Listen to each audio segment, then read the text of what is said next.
Vou falar sobre os mistérios da tragédia que aconteceu comigo em Roncador no dia 1º de julho deste ano de 2023.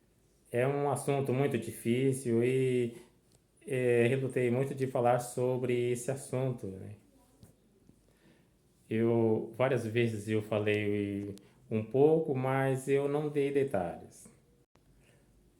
Uma coisa que me arrependi, é de não ter representado contra o outro cidadão que me bateu em 2018. Se eu tivesse representado contra ele, né, teria havido menos lugar, menos chance de um novo agressor me atacar.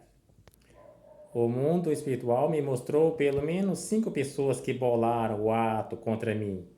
E me foi mostrado em visão sobre uma mulher que cavou minha sepultura.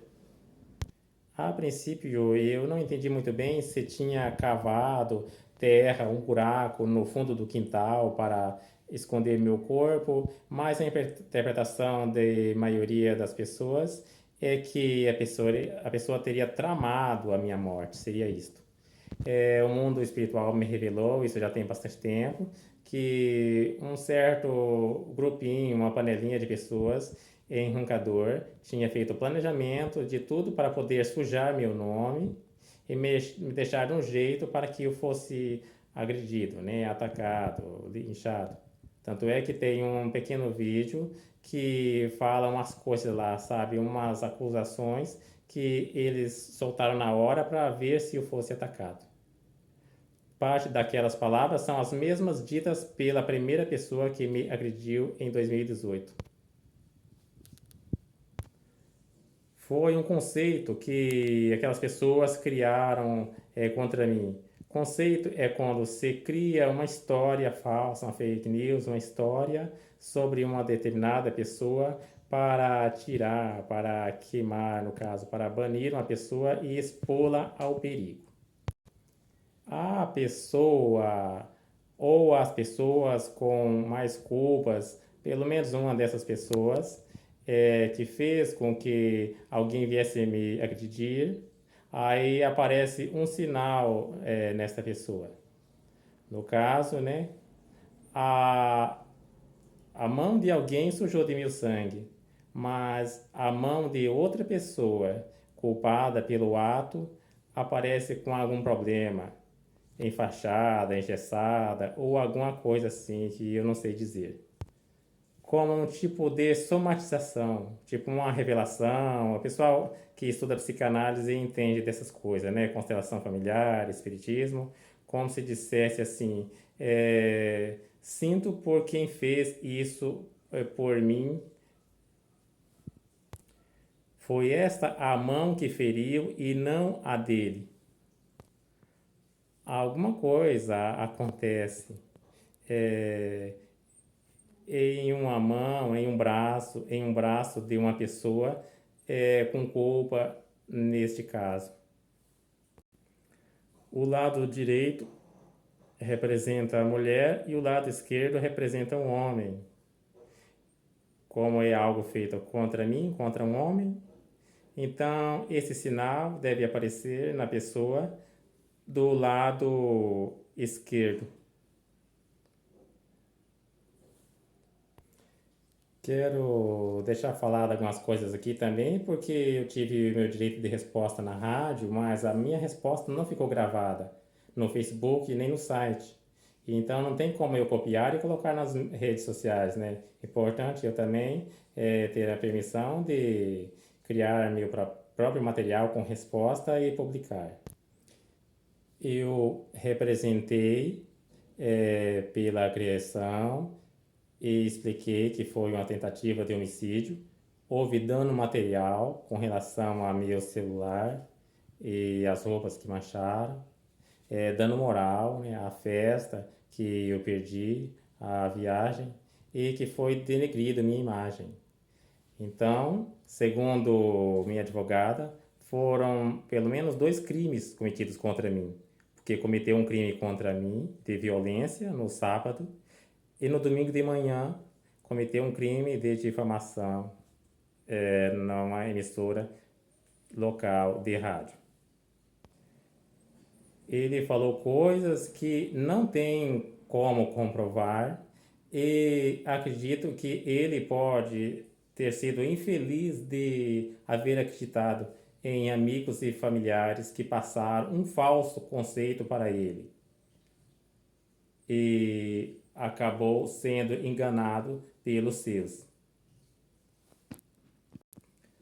As coisas que tenho falado, eu juntei documentação ao processo, tendo como comprovar por vídeos, por fotos, laudos, documentos.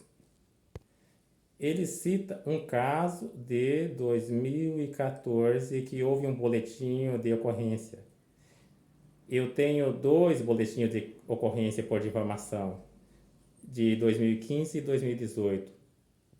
Problema que já tinha acontecido comigo e até hoje continuo o tratamento psicológico. Precisei de passar por vários psicólogos, psiquiatras e ter feito várias terapias, ainda tratando devido ao trauma que aconteceu. Eu estava estudando psicologia naquela época, né, a primeira vez que entrei na psicologia, e devido à situação traumatizante, eu não pude prosseguir nos meus estudos.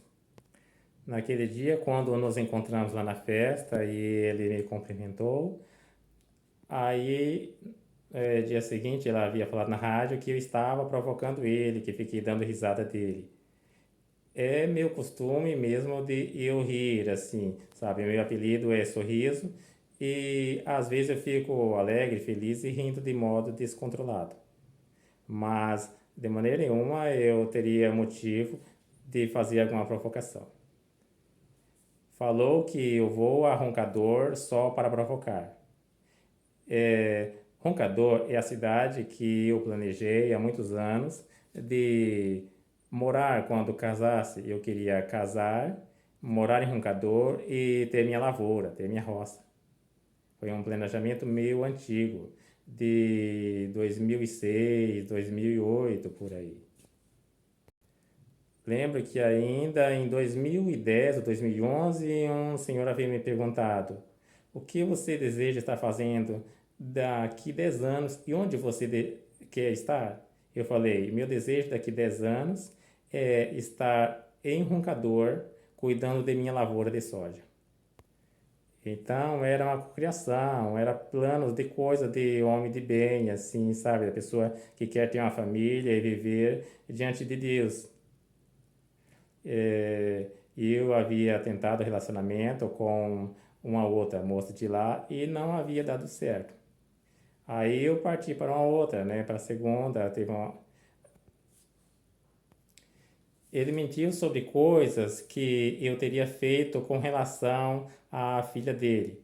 O que aconteceu na realidade é que eu havia dado uma aliança para ela em 2014. E acredito que ela tenha usado, porque eu havia visto ela com uma aliança bastante parecida com a que eu dei. Mas nunca havia abraçado, beijado, nunca ralei um dedo nela, não havendo nenhum motivo para ele falar aquilo de mim e agir com violência. Roncador é uma cidade que as pessoas tratam a gente bem acima da média. E tem muitas moças legais, bem educadas, que eu pude ver e conversar quando eu estive lá. Acredito sim na possibilidade de haver uma outra moça boa, assim, legal, de família, que em algum tempo eu possa ter um relacionamento. Quando ele chegou, eu olhei com respeito, né, com consideração, com admiração, porque foi um político do lugar e é a primeira vez que eu estava vendo ele pessoalmente. De maneira nenhuma eu iria desdenhá-lo, provocar, fazer alguma coisa do tipo. Então, aí ele me arrastou, foi me batendo e falou que eu não era homem, que não era digno de ser tratado como ser humano, não era digno de ser tratado como gente. Ele falou que iria conversar comigo, era daquele jeito, que eu iria ver.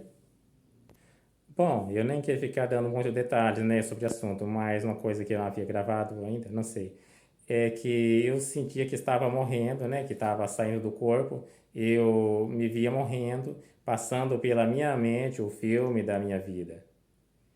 Me sentia mais preparado que as outras vezes, sim, Mas o que eu achei que faltava algo ainda na minha vida é que eu preciso, né, de ajudar meus pais até o fim da vida deles.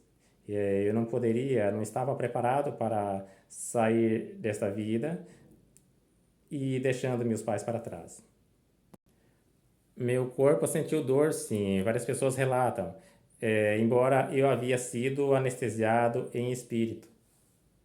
É uma coisa explicada, né, no espiritismo, quando as pessoas têm a inocência. Então, os bons espíritos socorrem e anestesia a pessoa na hora do sofrimento, da agressão e principalmente da morte. O pessoal da emissora havia falado que eu não sou suplente de deputado estadual, coisa nenhuma, porque não tinha nenhum cabimento, pelo tanto de votos que eu tirei. O que eu consegui desmentir depois em minhas redes sociais e também desmenti através da página Central R3, né? Com o meu diploma, publicação de cópia de meu diploma de suplente de deputado estadual.